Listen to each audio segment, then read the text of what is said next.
Sa kapapasok lamang pong balita, ibinasura ng COMELEC First Division ang disqualification case laban sa mga Tulfo. Nakatutok dyan si Boy Gonzales. Boy. Ibinasura ng COMELEC ang petisyon na naglalayong matanggal sa 2025 na midterm election ng pamilya Tulfo.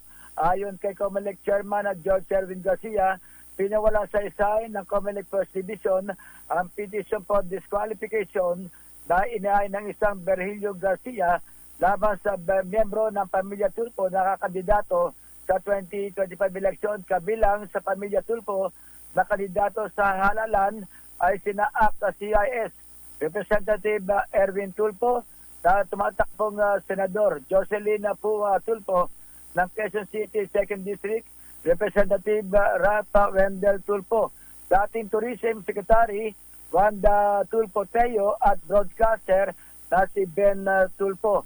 Kinu-question ng petitioner na si Garcia ang kandidatura ng mga respondent dahil sa issue ng political dynasty at usapin ng citizenship. Sa pag-dismiss ng petisyon, ipiniliwanag ni Chairman George Garcia na nabigo ang petitioner na maglakip ng kopya ng certificate of candidacy ng mga respondent na ayon sa kay Garcia ay mahalaga upang ma-verify ang mga alegasyon na sa petisyon.